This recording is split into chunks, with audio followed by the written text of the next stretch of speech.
പ്രിയ വാത്സല്യമുള്ള ദൈവമക്കളെ, നമ്മുടെ ആത്മീയ ജീവിതത്തിന്റെ വളർച്ചയ്ക്ക് ദൈവവചനം ഒഴിച്ചു നിർത്തുവാൻ പാടില്ലാത്ത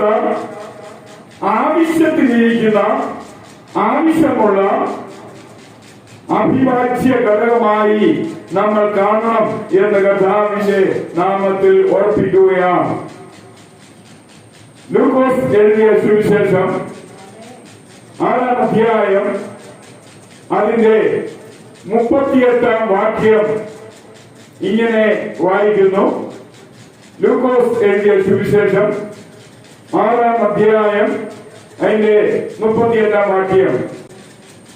കൊടുക്കുവിൻ, എന്നാൽ നിങ്ങൾക്ക് കിട്ടും.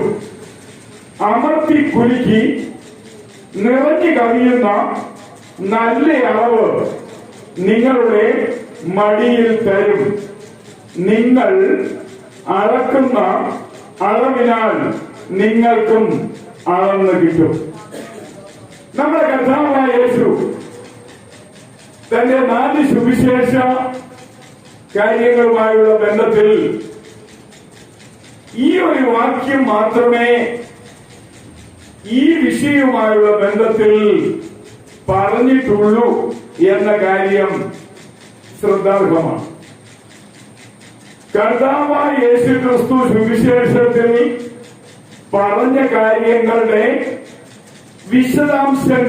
വിശദീകരണങ്ങൾ, അതിനെക്കുറിച്ചുള്ള കൂടുതൽ അറിവിനാവശ്യമായ ചിന്തകൾ ലേഖകന്മാർ തങ്ങളുടെ ലേഖനങ്ങളിലൂടെയാണ് എഴുതി ഫലമേൽപ്പിച്ചിരിക്കുന്നത് എന്ന കാര്യം നമ്മൾ മറക്കരുത്. യേശു ഈ ഒരു വാക്യം പറയുമ്പോൾ എണ്ണിയാൽ തീരാത്ത വിധം അപ്പോസ്തലനായ പൗലോസ് ഇതിനെക്കുറിച്ച് വിശദീകരിച്ചിട്ടുണ്ട്. മറ്റു പല ലേഖകന്മാരും ചെറിയ തോതിലെങ്കിലും ഇതിനെക്കുറിച്ചുള്ള ചിന്തകൾ നമുക്ക് നൽകിയിട്ടുണ്ട്. നമ്മുടെ കർത്താവായ യേശു പറഞ്ഞത് കൊടുപ്പി, എന്നാൽ നിങ്ങൾക്ക് കിട്ടും എന്നാണ്. പ്രിയ വാത്സല്യമുള്ള ദൈവമക്കളെ, പ്രത്യേകിച്ച് ഈ കൊടുക്കുവിൻ എന്നാൽ നിങ്ങൾക്ക് കിട്ടും എന്ന കാര്യം പറയുമ്പോൾ ഒരു പ്രത്യേക പദം അവിടെ ഉപയോഗിച്ചിട്ടുണ്ട്. മെഷർമെന്റ്, അളവുകൾ, അളവിന് ഉപയോഗിക്കുന്ന പാത്രം, അളവിന് ഉപയോഗിക്കുന്ന ചാൺ, അളവിന് ഉപയോഗിക്കുന്ന ചരട് എന്നിങ്ങനെയെല്ലാം ഈ മെഷർ എന്ന വാക്കിനെ യവന ഭാഷയിൽ നമ്മൾ പഠിക്കുമ്പോൾ കാണുവാൻ സാധിക്കുന്നു. ശരി പറയുകയാണെങ്കിൽ അതിന്റെ ഒരു അർത്ഥം ഒരു കൈ കൊണ്ട് അളക്കുന്ന അളവ് എന്നാണ്. ഒരു ചരട് 2 ഭാഗങ്ങളിലേക്ക് വലിച്ചു നീട്ടിയാൽ അതിന്റെ ഇടയിലുള്ള ദൂരമെന്ന് ചില വിവർത്തനങ്ങളിൽ അതിനെക്കുറിച്ച് നമുക്ക് കാണുവാൻ സാധിക്കും. ഒരു ബിൽഡിങ്ങിന്റെ ഒരു ചുവര് താഴെ മുതൽ മോൾ വരെ എത്രയുണ്ടോ അത്രയും അളന്നു തിട്ടപ്പെടുത്തുന്ന അളവുകോൽ എന്ന അർത്ഥത്തിൽ ചില പരിഭാഷകളിൽ നമുക്ക് കാണുവാൻ കഴിയും. ഇനി ഞാൻ പറയട്ടെ, 1-2 പരിഭാഷകളിൽ മാത്രം നാഴി എന്ന പദം വരത്തക്കവണ്ണമുള്ള മൂലപദപ്രയോഗങ്ങൾ കാണാം. നിറഞ്ഞു കിടക്കുന്ന ഒരു സാധനം, ഒരു വസ്തു, അത് ഗോതമ്പോ അരിയോ നെല്ലോ ഏതെങ്കിലും മണി സാധനങ്ങളോ ആകാം. അത് ആ നിറഞ്ഞു മുഴക്കുന്ന കൂനിക്കകത്തോട്ട് കൈകൊണ്ട് പ്രവേശിപ്പിച്ച് ഈ പൂണിയുടെ മേൽ അത് നിറഞ്ഞു കിടക്കുന്ന അവസ്ഥയിൽ അതിനെ അവിടെ നിന്ന് അളന്ന് മാറ്റി വേറൊരു സ്ഥലത്തേക്ക് സൂക്ഷിക്കുക എന്ന രീതിയിൽ കാണുവാൻ സാധിക്കും. പ്രിയ ദൈവമക്കളെ, യേശു പറഞ്ഞത് അങ്ങനെയാണ്. നമുക്ക് അവൻ അളന്നു തന്നാൽ ആ അളവിന് ഒരു കുറവും കാണത്തില്ല. അത് പൂർണ്ണമായ അളവായിരിക്കും, അത് തികവുള്ള അളവായിരിക്കും, അത് നിറയുന്നത് മാത്രമല്ല നിറഞ്ഞു കഴിയുന്ന അളവായിരിക്കും.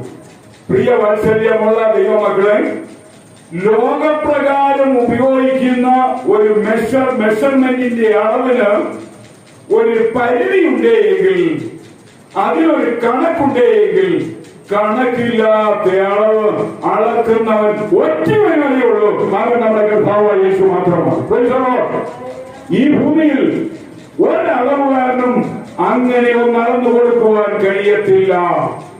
അതുകൊണ്ട് വാത്സല്യമുള്ള ദൈവമക്കളെ, നമ്മുടെ കർത്താവായ യേശു പറഞ്ഞത്, നിങ്ങൾ അളക്കുന്ന അളവിനാൽ ഈ ഭൂമിയിൽ നിങ്ങൾക്കൊരാൾ അളന്നു തരുമെങ്കിൽ ഞാൻ അളക്കുന്ന അളവ് ഈ ഭൂമിയിലെ ഒരു അളവ് കാരണം അളക്കാൻ സാധ്യമല്ല.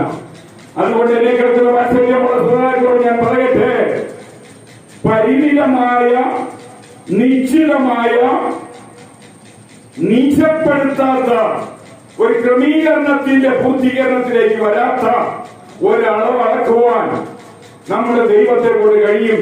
ആ ദൈവത്തെയാണ് നമ്മൾ സേവിക്കുന്നത് എന്നുള്ള കാര്യം മറക്കരുത്. കൊടുക്കുവിൻ എന്നാൽ നിങ്ങൾക്ക് കിട്ടും.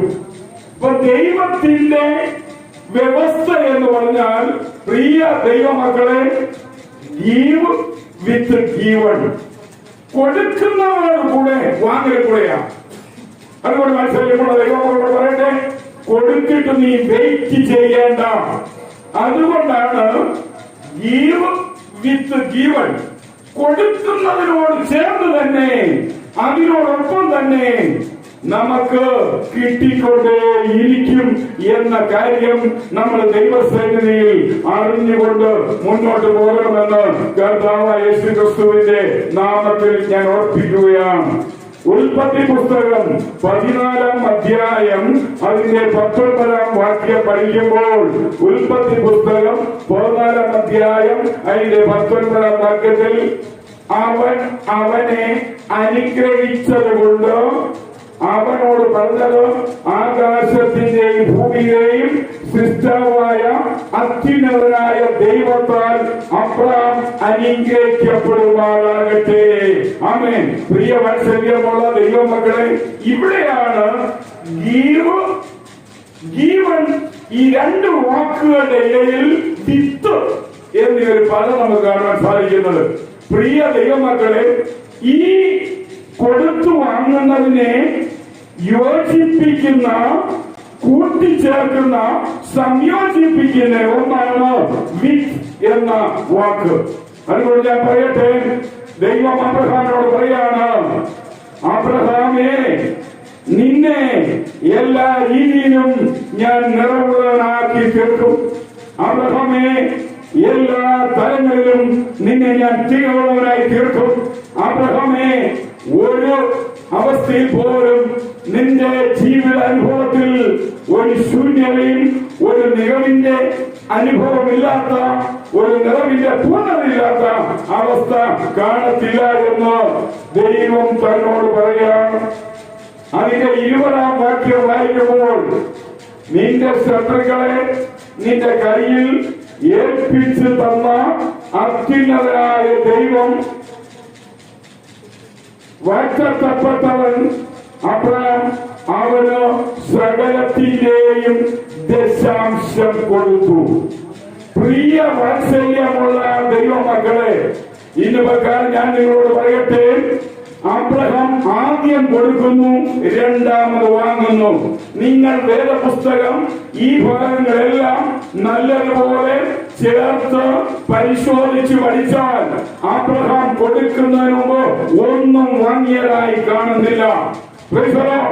അതുകൊണ്ട് ആദ്യം അബ്രഹാം കൊടുത്തു, അതിനുശേഷം വാങ്ങുകയാണ്.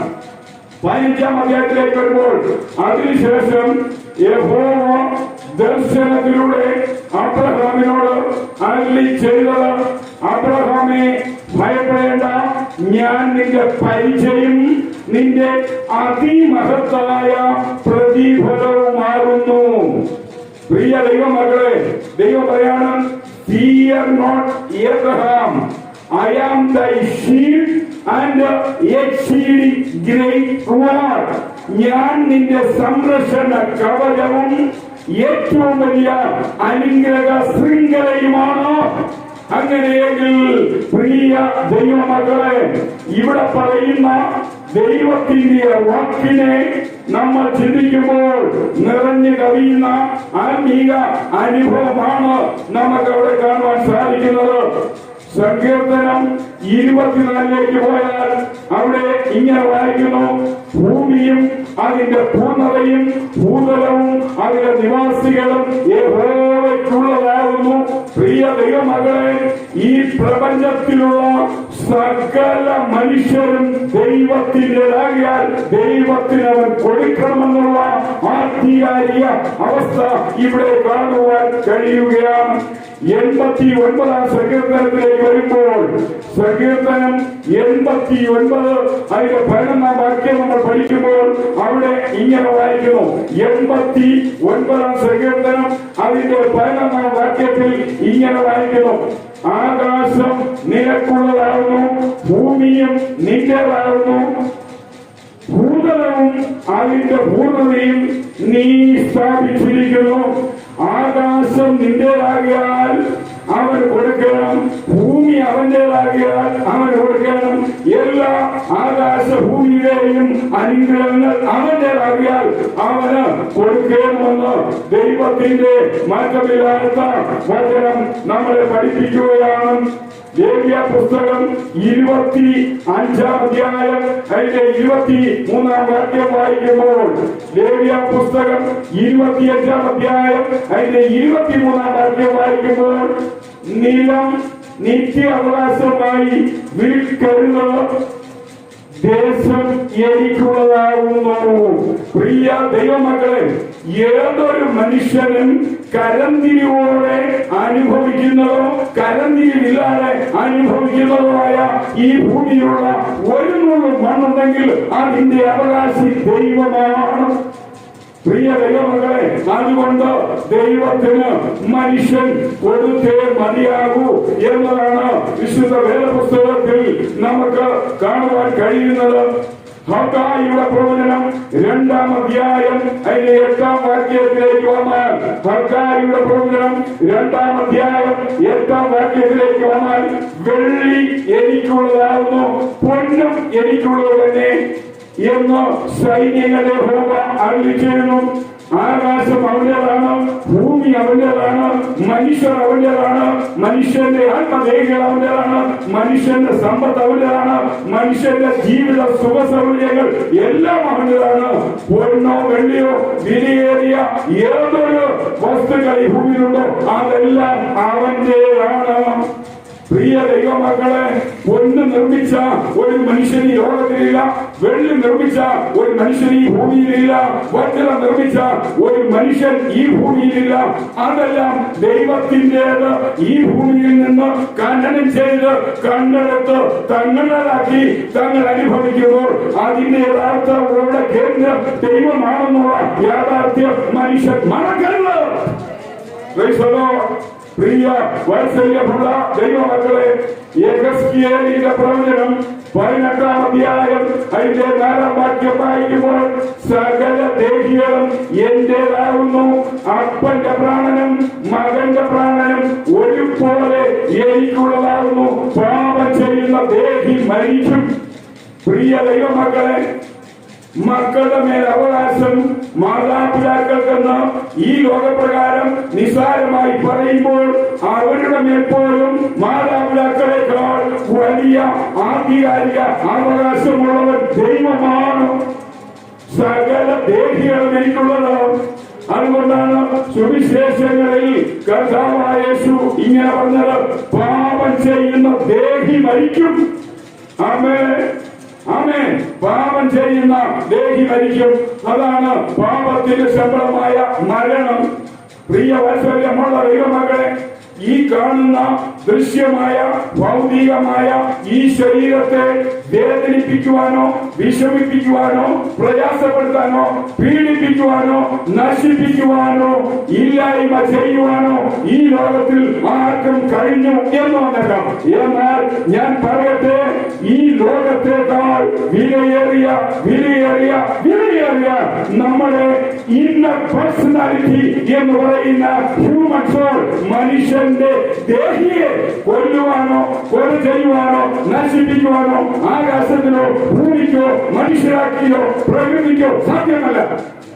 പ്രിയ വാത്സല്യമുള്ള ദൈവമക്കള്, അതിന്റെ അവകാശം ദൈവമാണ്, അതിന്റെ ഉടമസ്ഥൻ ദൈവമാണ്. അതുകൊണ്ടാണ് ദൈവം ചോദിക്കുന്നത്, നിന്റെ ഹൃദയം എനിക്ക് തരിക. പ്രിയ ദൈവമക്കളെ, സദൃശവാക്യം നമ്മൾ പഠിക്കുമ്പോൾ, മകനെ മകളെ നിന്റെ ഹൃദയം എനിക്ക് തരിക. ആമേൻ. Praise the lord. ദൈവത്തിന് മാത്രമേ ഒരു മനുഷ്യന്റെ ഹൃദയത്തെ മനോഹരമായി, ഭംഗിയുള്ളതായി, മേത്തരമായി, വിലയേറിയതായി, സ്വപ്നതുല്യമായ അവസ്ഥയ്ക്ക് മുകളിൽ ഒരനുഭവത്തിൽ മാറ്റിമറിക്കുവാൻ, അവസ്ഥയ്ക്ക് ഭേദമുണ്ടാക്കുവാൻ, രൂപാന്തരം ഉണ്ടാക്കുവാൻ കഴിയത്തുള്ളൂ. ആമേൻ. അതുകൊണ്ട് പ്രിയ വാത്സല്യമുള്ള ദൈവമക്കളെ, ആകാശം ദൈവത്തിൻ്റെതാണ്, ഭൂമി ദൈവത്തിൻ്റെതാണ്.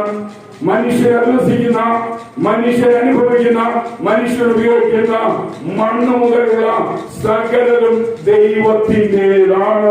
അതുകൊണ്ട് ദൈവം പറയുന്നത് എന്താണെന്നറിയാമോ? ഗീവ് വിത്ത് ഗീവൻ, കൊടുത്തിട്ട് വാങ്ങുവീൻ. ആമേൻ.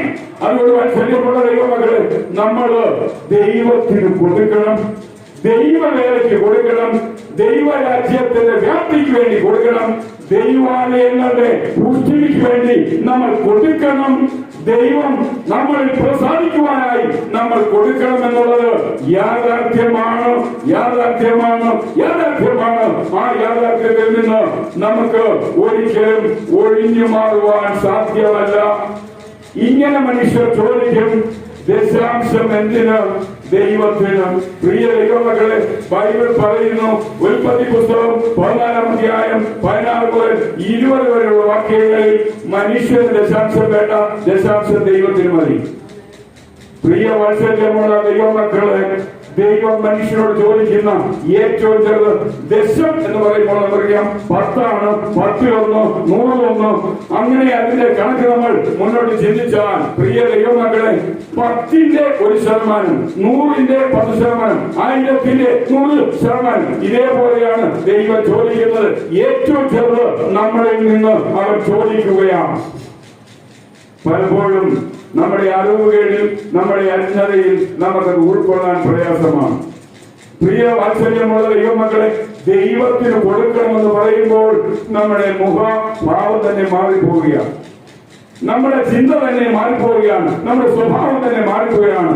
ബൈബിളിൽ ഇങ്ങനെയാണ് പറയുന്നത്, വാങ്ങിച്ചത് കൊടുക്കാൻ ഒരു നിയമം നിങ്ങൾ എന്നെ കാണിച്ചു തന്നാൽ ഐ ഫോളോ യു. എന്നാൽ കൊടുത്തിട്ട് വാങ്ങണം എന്നുള്ള നിയമം ബൈബിളിലുണ്ട്. നമ്മൾ കൊടുത്തിട്ട് വാങ്ങണം. കാരണം സകലതും ഒരിക്കൽ അവർ നമുക്ക് വേണ്ടി തന്നിരിക്കാൻ, ഇനി നമ്മൾ അതിന്റെ കൂടെ അഡീഷണലായി കൂടുതലായി വാങ്ങണമെങ്കിൽ ഗീവ് വിത്ത് ഗീവൻ, കൊടുക്കുന്നതോടുകൂടിയേ അത് സാധ്യമാകൂ എന്ന് കർത്താവായ യേശുക്രിസ്തുവിന്റെ നാമത്തിൽ ഞാൻ ഓർപ്പിക്കുകയാണ്. ഉൽപ്പത്തി പുസ്തകം 14-ാം അധ്യായം അതിന്റെ 19-ാം വാക്യം വായിക്കുമ്പോൾ, ഉൽപ്പത്തി പുസ്തകം 14-ാം അധ്യായം അതിന്റെ 19-ാം വാക്യത്തിൽ നമ്മൾ നേരത്തെ വായിച്ചതാണല്ലോ, അവൻ അവനെ അനുഗ്രഹിച്ചത് കൊണ്ട് അവനോട് പറഞ്ഞത്, ആകാശത്തിന്റെയും ഭൂമിയിലെയും സൃഷ്ടാവായ അത്യുന്നതനായ ദൈവത്താൽ അബ്രാം അനുഗ്രഹിക്കപ്പെടുമാറാകട്ടെ. നിന്റെ ശത്രുക്കളെ നിന്റെ കയ്യിൽ ഏൽപ്പിച്ചു തന്ന അത്യുന്നതനായ ദൈവം വാഴ്ത്തപ്പെട്ടവൻ. അബ്രാം അവനെ സകലത്തിൽ ദശാംശം കൊടുത്തു. കേട്ടോ, അപ്പം നമ്മള് ദൈവം അനുഗ്രഹിക്കുന്നത് ആദ്യ വാക്യത്തിലാണ് അല്ലേ, അതോ അവസാനത്തെ വാക്യത്തിലാണോ? പ്രിയ വാത്സല്യമുള്ള ദൈവമക്കളെ, ആദ്യ വാക്യത്തിൽ കൊടുക്കുന്നു എന്ന് കാണുന്നു, അതിന്റെ താഴെയുള്ള വാക്യത്തിൽ വാങ്ങുന്നു എന്ന് കാണുന്നു. നമ്മുടെ ജീവിതത്തിൽ നമ്മളത് മറക്കരുത്. ഗലാത്യലേഖനം 6-ാം അധ്യായത്തിന്റെ 6-ാം വാക്യം വായിക്കുമ്പോൾ, ഗലാത്യ ലേഖനം 6-ാം അധ്യായം അതിന്റെ 6-ാം വാക്യം വായിക്കുമ്പോൾ അവിടെ ഇങ്ങനെയാണ് നമ്മൾ വായിക്കുന്നത്. ഗലാത്യ ലേഖനം 6-ാം അധ്യായം അതിന്റെ 6-ാം വാക്യം, വചനം പഠിക്കുന്നവൻ പഠിപ്പിക്കുന്നവനുമായി എല്ലാ നന്മയും പങ്കുവയ്ക്കട്ടെ. വചനം പഠിക്കുന്നവൻ പഠിപ്പിക്കുന്നവന് എല്ലാ നന്മയിലും ഓഹരി പങ്കിടട്ടെ എന്ന് പരിഭാഷപ്പെടുത്തിയിട്ടുണ്ട്. പ്രിയ വാത്സല്യമുള്ള ദൈവമക്കളെ, അങ്ങനെ നമ്മൾ എന്ത് ചെയ്യണം? അനുഭവിക്കുന്ന, ഐശ്വര്യപ്പെടുന്ന നമ്മൾ എന്ത് ചെയ്യണം? ദൈവത്തിന് കൊടുക്കേണ്ടത് അനിവാര്യമാണെന്ന് കർത്താവായ യേശു ക്രിസ്തുവിന്റെ നാമത്തിൽ ഞാൻ ഓർപ്പിക്കുകയാണ്. പുറപ്പാട് പുസ്തകം 35-ാം അധ്യായം അതിന്റെ 4-ാം വാക്യത്തിലേക്ക് പോകുമ്പോൾ, പുറപ്പാട് പുസ്തകം 35-ാം അധ്യായം അതിന്റെ 4-ാം വാക്യത്തിലേക്ക് പോകുമ്പോൾ, മോശ പിന്നെയും ഇസ്രായേൽ മക്കളുടെ സർവ്വസഭയോടും പറഞ്ഞത്, യഹോവ ഇപ്രകാരം കൽപ്പിച്ചിരിക്കുന്നു, നിങ്ങളുടെ ഇടയിൽ നിന്ന് യഹോവയ്ക്ക് ഒരു വഴിപാട് എടുക്കുകയും നല്ല മനസ്സുള്ളവരെല്ലാം യഹോവയ്ക്ക് കൊണ്ടുവരട്ടെ. പ്രിയ വാത്സല്യമുള്ള ദൈവമക്കളെ, നമ്മൾ കൊടുക്കുന്നത് വേദനയോടെ, വിഷമത്തോടെ, ഞെരുക്കത്തോടെ, വിമർശനത്തോടെ അല്ല. നമ്മൾ ചെയ്യേണ്ടത് നല്ല മനസ്സോടെ. ആമേൻ, ഹല്ലേലൂയ. നല്ല മനസ്സോടെ കൊടുക്കുന്നവരെയാണ് ദൈവം അനുഗ്രഹിക്കുന്നത്. പ്രിയ ദൈവമക്കളെ, മെഷർമെന്റിന്റെ അളവ് കടന്നു പോകുന്നത് നല്ല മനസ്സുള്ളവരുടെ നേരെ വരുമ്പോഴാണ്. അങ്ങനെയെങ്കിൽ നമ്മുടെ ജീവിതത്തിൽ അങ്ങനെ ഒരു അനുഭവം ഉണ്ടാകണമെന്ന് നമ്മൾ ആഗ്രഹിക്കേണ്ടത് നല്ലതല്ലേ? അതുകൊണ്ട് വാത്സല്യമുള്ള ദൈവമക്കളെ, നമ്മൾ നല്ല മനസ്സോടെ അവന് കൊടുത്താൽ അവൻ നമ്മളെ അനുഗ്രഹിക്കും. നല്ല മനസ്സുള്ളവരെല്ലാം യഹോവയ്ക്ക് കൊണ്ടുവരേണ്ട വഴിപാടുകൾ പുറപ്പാട് പുസ്തകം 35-ന്റെ 5 മുതൽ താഴോട്ടുള്ള വേദഭാഗങ്ങളിൽ കാണുവാൻ കഴിയുന്നുണ്ട്. അതുകൊണ്ട് വാത്സല്യമുള്ള ദൈവമക്കളെ, നമ്മള് ഒരുവിധമായ നൊമ്പരത്തോടെയോ പ്രയാസത്തോടെയോ വിഷമത്തോടെയോ അല്ല ചെയ്യേണ്ടത്. ദൈവത്തിന് ചെയ്യേണ്ടത് നല്ല മനസ്സോടെ ആയിരിക്കണമെന്ന് കർത്താവായ യേശു ക്രിസ്തുവിന്റെ നാമത്തിൽ ഞാൻ ഓർപ്പിക്കട്ടെ. പഴയ നിയമത്തിലെ അവസാന പുസ്തകമായ മലാഖിയുടെ പുസ്തകം 3-ാം അധ്യായം 10-ാം വാക്യം, എന്റെ ആലയത്തിൽ ആഹാരം ഉണ്ടാകേണ്ടതിന് നിങ്ങൾ ദശാംശം മുഴുവനും ഭണ്ഡാരത്തിലേക്ക് കൊണ്ടുവരുവിൻ. ഞാൻ നിങ്ങൾക്ക് ആകാശത്തിന്റെ കിളിവാതിലുകൾ തുറന്ന് സ്ഥലം പോരാതെ വരുമ്പോഴും നിങ്ങളുടെ മേൽ അനുഗ്രഹം പകരുകയില്ലയോ എന്നിങ്ങനെ നിങ്ങൾ ഇതിനാൽ എന്നെ പരീക്ഷിക്കുവിൻ എന്ന് സൈന്യങ്ങളുടെ ദൈവമായ യഹോവ അരുളി ചെയ്യുന്നു. ദൈവത്തെ പരീക്ഷിക്കാൻ ഒറ്റയൊരു കാര്യമേ ദൈവം പറയുന്നുള്ളൂ, കൊടുത്ത് പരീക്ഷിപ്പേ. അവൻ കൊടുത്തിട്ട് കിട്ടിയില്ലെങ്കിൽ നിനക്ക് ദൈവത്തോട് ചോദിക്കാം, കർത്താവെ ഞാൻ തന്നിട്ട് നീ എനിക്ക് തിരിച്ചു തന്നില്ല. ആമേൻ, ആമേൻ, ആമേൻ. ഒരാൾക്ക് നമ്മൾ പണമോ മറ്റേതെങ്കിലും ഒരു കാര്യമോ കൊടുത്തിട്ട് നമുക്കൊന്ന് ചോദിക്കാം. കൊടുക്കാതെ ചോദിക്കുന്നത് കടമാണ്, കൊടുത്തിട്ട് ചോദിക്കുന്നത് അവകാശമാണ്. അതുകൊണ്ട് ഇന്ന് പ്രകാരം ഞാൻ നിങ്ങളോട് പറയട്ടെ, കൊടുത്തിട്ട് ചോദിച്ചാൽ അവകാശമാണ്. നിന്റെ അവകാശത്തിന്റെ കൈകടത്തുവാൻ എന്റെ ദൈവം ഈ ലോകത്തിൽ ഒരു ശക്തി അനുവദിക്കുന്നില്ല. അതുകൊണ്ട് നിനക്കുള്ളത് നിന്റെ മേൽ അനുഗ്രഹമായി നിറഞ്ഞു കവിയുന്ന അനുഭവത്തിലേക്ക് വരുമ്പോൾ നീ സന്തോഷിച്ച് ആനന്ദിച്ച് ഉല്ലസിച്ച് ആഹ്ലാദിച്ച് നീ തുള്ളിച്ചാടുമെന്നുള്ള അനുഭവം നീ മറക്കാതെ ദൈവസന്നിധിയിൽ ഓർത്തിരിക്കേണ്ടത് അനിവാര്യമാണ്. കൊടുക്കുന്നവരുടെ മനസ്സ് നല്ലതായിരിക്കണം. ആമേൻ. 10 പേരോട് പറഞ്ഞിട്ട് കൊടുക്കരുത്. അല്ലെ, കൊടുക്കുന്നതിനെ കുറിച്ച് മാത്രം ഇതാ പട്ടക്കാരൻ പറയുന്നു, പുരോഹിതൻ പറയുന്നു എന്ന് വിമർശിച്ചിട്ടില്ല കൊടുക്കുന്നത്. ദൈവത്തിന്റെ ആത്മാവ് നിനക്ക് തന്നിരിക്കുന്ന മനസ്സ് നല്ലതാണെങ്കിൽ നീ ആരോടും ഒന്നും ഉരിയാടാതെ കൊടുക്കും. കൊടുത്തിട്ട് നീ പറകൊട്ടി ഘോഷിക്കത്തില്ല. അതെ, പ്രിയ വാത്സല്യമുള്ള ദൈവമക്കളെ, കൊടുക്കുന്നവർക്ക് നല്ല മനസ്സുണ്ടാകും. ഹൃദയത്തിൽ ഉത്സാഹവും മനസ്സിൽ താല്പര്യവും തോന്നിയാലേ കൊടുക്കാൻ പറ്റൂ.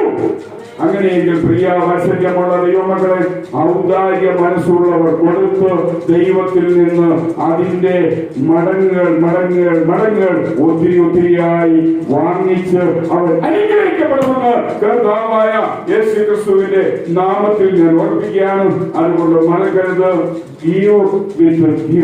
കൊടുക്കുന്നതോടുകൂടി വാങ്ങി അനുഗ്രഹിക്കപ്പെട്ട്. അങ്ങനെയെങ്കിൽ പ്രിയ ദൈവമക്കളെ, you good measure, നീ ഒരു നല്ല അളവുകോലായി തീരട്ടെ. നിന്റെ ജീവിതത്തിൽ ഒരു നല്ല അളവുകോൽ ഉണ്ടാകട്ടെ. അങ്ങനെയെങ്കിൽ നിന്റെ അളവുകോലിന് തക്കവണ്ണം സെയിം മെഷർ ആ അളവുകോൽ വെച്ച് നിന്നെ അളക്കും. അതുകൊണ്ട് വാത്സല്യമുള്ള ദൈവമക്കളെ, നമ്മുടെ ജീവിതത്തിൽ അങ്ങനെ നമുക്ക് മുന്നോട്ട് പോകാൻ സാധിക്കും.